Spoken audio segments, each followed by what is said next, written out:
E rieccoci qua al nostro appuntamento goloso. Oggi vi presento una chicca siciliana tipica del periodo natalizio. Si chiamano i sospiri di monache. È un dolce, un nome anche un po' particolare. Adesso magari vi racconto anche un po' la leggenda che si cela dietro questo meraviglioso dolce. Vi dicevo, è un dolce che nasce nel messinese e lo si usava preparare nel periodo natalizio. Dico lo si usava perché ormai praticamente è una di quelle cose che sono talmente buone che lo trovate tutto il periodo dell'anno, magari forse in estate no, ma da ottobre ad aprile sicuramente nelle case, nelle pasticcerie del messinese troverete questo meraviglioso dolce, semplicissimo da fare ma di una bontà incredibile. Vi dicevo che si chiama appunto Sospiri di Monaca, ma perché si chiama Sospiri di Monaca? Questo nome così quantomeno bizzarro, da dove nasce? Nasce a quanto pare, ovviamente si tratta di una leggenda, ma come quasi tutte le leggende legate al cibo siciliano è sempre molto carina e affascinante da conoscere e ve la voglio proporre.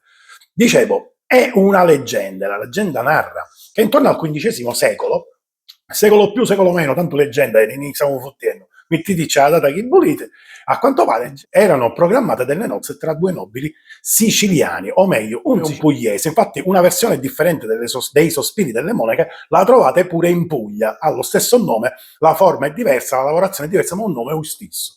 E quindi vi stavo raccontando, a quanto pare questa nobildonna siciliana si doveva sposare, credo, con il conte o un principe, comunque di Conversano. Conversano io ce l'ho nel cuore perché ho lavorato a Telenorba per tanti anni, quindi conosco bene quella realtà, ma non ricordo il titolo nobiliare del nobile in questione, ma anche qui poco importa. Insomma, morale della favola, le suore per questo evento dell'anno avevano deciso di fare un dolce stupendo che veramente lasciasse il segno. Ma a quanto pare a nobildonna siciliana alle nozze non si presentò e gli ospiti cominciavano a sospirare per, insomma, il malumore. E da lì l'idea delle monache di dare a questo meraviglioso dolce, allora inedito e appunto senza nome, il nome di Sospiro delle Monache. Ovviamente si tratta di una leggenda, ma è sempre molto carina e affascinante, per cui mi andava veramente di riproporvela. Ma adesso basta, stop alle chiacchiere, tuffiamoci all'interno della ricetta. Allora, ricetta semplicissima, facile, facile, facile, veloce. L'unica, diciamo, lentezza può essere quella del prendere la sera la ricotta di pecora e farla sgocciolare perché deve essere ben asciutta. La mettete in un colapasta oppure fate come sto facendo io adesso, la sollevate dal contenitore e la fate sgocciolare in frigorifero, una notte è più che sufficiente. Poi dobbiamo andare a preparare una pasta savoiarda, semplice da fare, i savoiardi siciliani.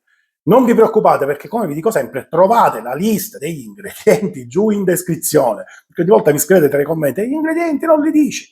Tutti i miei video sono corredati di ricettario scritto, ma è giù in descrizione, non sto qui a perdere tempo con le sovraimpressioni che poi mi impallano telecamere e quant'altro. Quindi, titolo, c'è una pallina altro, cliccate su altro, vi si apre la finestra e lì troverete tutto. Eventualmente, se c'è qualcosa di poco chiaro, scrivetelo tra i commenti.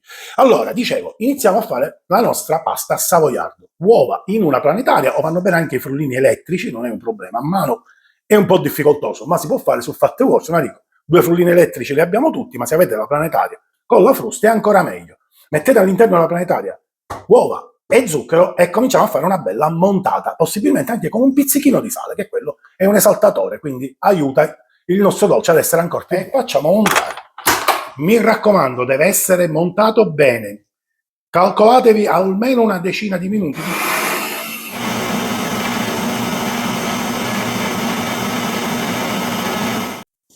Benissimo, mentre montano le nostre uova, invito tutti quanti a lasciare un like, un commento, anche un semplice smile è più che gradito e più che altro a condividere questo contenuto o altri del mio canale. È un piccolo gesto che a voi non costa nulla, ma per chi ha un canale YouTube è di vitale importanza. Perché l'algoritmo di YouTube il vostro gesto lo interpreterà come un gesto positivo, quindi è un feedback positivo. E questo non farà altro che spingere l'algoritmo di YouTube a pompare i miei risultati, ovviamente di far crescere il mio canale, e di questo vi sarò eternamente grato. Per chi ovviamente non l'avesse fatto è invitato anche ad iscriversi al canale, ci mancherebbe altro. E a proposito di iscrizioni, grandissima novità. Da qualche giorno ho aperto il mio canale WhatsApp. L'ho aperto fondamentalmente per tanti di voi che avete magari delle difficoltà a stare nel mondo di internet e social media.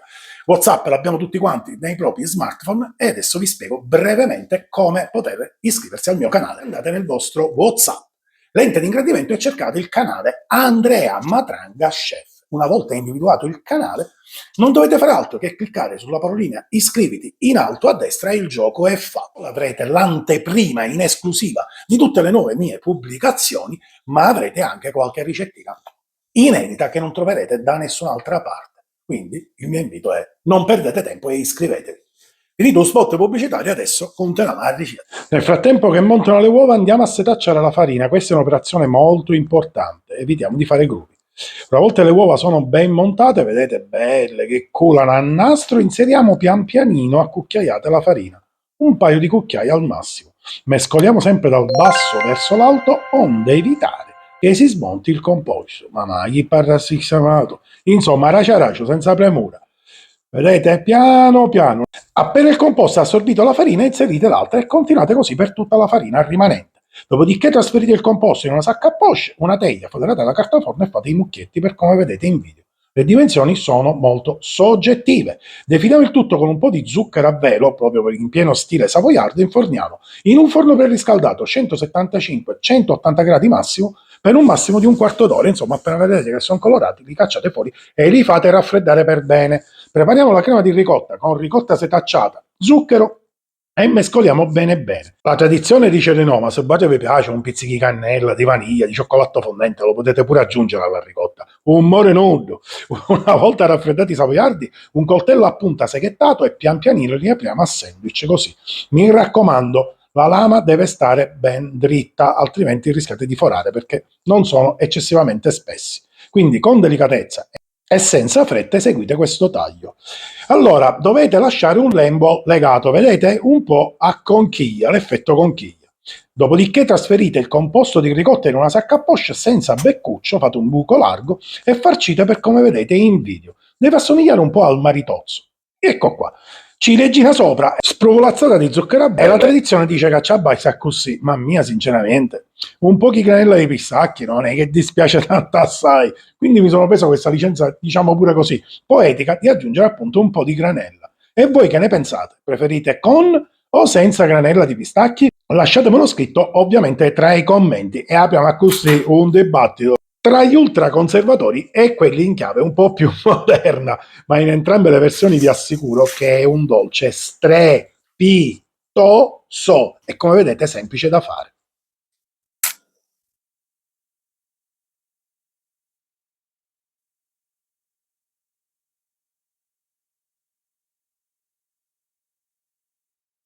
Beh, davanti!